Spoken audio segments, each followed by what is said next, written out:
Hi everyone, I'm Lisa and welcome to Lisa's Stamp Studio. As we near the end of the Stampin' Up! Catalog year, the excitement is building over the new products. There are some sleeper sets in there. There's some really great stuff that's getting carried over that you might not have paid much attention to. One of them is the stamp set called Badges and Banners. And this is the card I'm going to teach you today. Really fun breakaway front. And I'm also going to show you how to use that punch that coordinates with the suite of products to make a really fun scalloped border. Don't forget, you can get all the cutting dimensions and the pictures for today's project along with a supply list over on my blog. You'll find the link right down below in the description bar if you're here from YouTube. And while you're there, take a look at my online classes tab. All the project PDF tutorials in my library have been marked down if those stamp sets are retiring. You don't want to miss the great savings. Let's get over to the stamp table and let's get started. Here is our card. Cute breakaway front here. I'm going to teach you how to make that scallop border using the coordinating punch to the stamp set.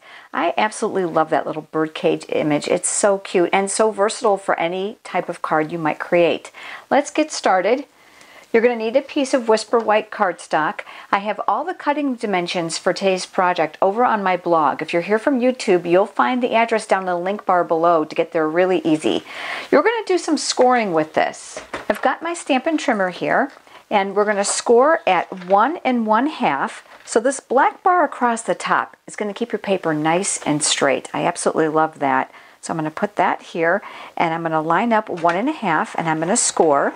That's what the gray blade is for. It actually is part of the trimmer, and in just a second I'll show you the cutting blade. And then 4 1/4, which is the halfway mark, and then we'll score again.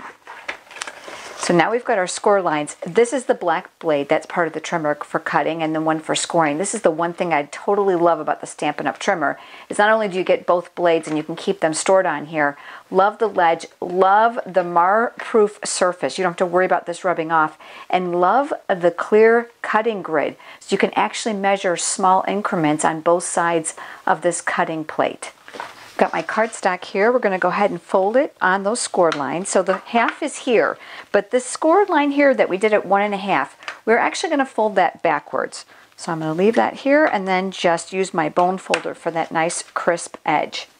I cut myself a piece of smoky slate cardstock that's going to fit as our panel, and I'm using the festive embossing folder. This is a retiring product. I don't believe as of today it's sold out yet, so if you like this, go grab it before it's gone. I'm really going to miss it. I love the fact that it's so versatile because of the images. So I'm going to actually emboss that in the portrait format. I have my Big Shot platform here, a clear mat for the bottom. That protects it, my embossing folder, and now another clear mat over the top. You want to make sure your embossing folder is going to clear your edges because it is a tight fit. And then you're just going to crank this through, and that's just the beauty of the Big Shot. It does all the work for you. And then you're going to see here inside there we've got this beautiful embossed piece of cardstock that will layer on top of our card. I'm going to actually adhere this panel to this side of the card. I'm going to add that generously to the back side. Because it's bumpy, I like to be a little bit more generous. And I'm just going to leave a little bit of a border on the left-hand side of this card, right near the fold. And I like to rub from the back. I don't want to de-emboss that paper by rubbing too hard. All right, so now we've got our panel. We also have another panel cut here for that little flap that we folded. So I'm going to add some adhesive to this as well. I'm going to open up the flap so that I can adhere it evenly. I want this down the center, and I'm just visually eyeing just to see how much room I have at the top and the bottom, just to get it as close as possible. All right, so now we've got our flap. I've also cut a really small piece of designer series paper. This is from the Succulent Garden paper. I think it's gone. I know, I'm sorry. But I wanted to use just a small strip. Anything that you've got. It's a great way to use up your scraps. Small piece of paper needs adhesive, so I love my silicone mat. This is going to allow me to run adhesive across here, and any extra that falls outside of that paper is not going to end up on my work surface, but it'll end up on here. And nothing sticks to the silicone. You've got to absolutely love that. That's going to act as the base of my bird cage. So I'm going to mount that here at the very bottom and right up the center as close as I possibly can. Not real close, so I'm going to slide that over a little bit. There we go. So now we have that base. Let's work on the top. Scrap piece of Whisper White cardstock, and for the image I'm going to use the Smoky Slate ink. I want to stick with my color palette, and I'm using the stamp set called Badges and Banners. I really think that this has been well overlooked in the catalog. Love it, and so great that it's carrying over to the new catalog on June 1st. So we're going to be using this image here as well. I do want to point out that these two banners and greetings fit the Duet Banner Punch. So if you get this, you're going to also want to get that punch as well. So I'm going to ink up my bird cage in the soft sky, and I'm going to stamp him here on my scratch paper and press. I'm going to add a little bit of detail to this to make it fun. So I brought in a couple markers, and I'm going to start with the Sweet Sugar Plum, which is going to be the color of the border on my card. And I'm going to color in this portion of the bird cage. I'm an outliner, so I like to outline first and then color in. I think it's something that just kind of transferred over with me over the years. My mom said I was a tracer as well when I was younger. And then I've also got the Rich Razzleberry marker that's going to coordinate with that piece of paper. And that's just going to go inside the trim here of the bird cage. And I'm also going to add a little bit of color here to the bottom of the perch. But do you know the Stampin' Up! Markers are double-sided? One side is actually the pen, one side is the brush, but the pen is fabulous for those little tiny areas that you find the brush are really difficult to get in. The lines are a little bit different, so you're not going to want to use it on large areas, but it's great to fill in those small little spots there. Believe it or not, I filled in that little tiny beak. I know you probably are thinking, why? You don't see it, but you know what? You can close up at the card, so I'm just going to put a little yellow in there to give that little face a little bit of color. Now what I'm going to do is I'm going to use the coordinating punch to punch this image out. Love this. So we're going to go ahead and slip this inside, and if you've done what I've done, you see how it's going to be a tight fit.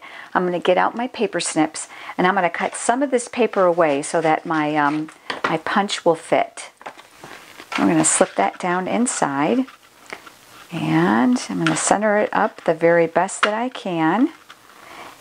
And another tip for you, if you hold the punch slightly in place, just a slight squeeze, it'll lock the paper so that you can keep it positioned where you want it. So we've got our little image. We're going to go back to the card now. I'm grabbing some dimensionals here, and we're going to add some of those to the back.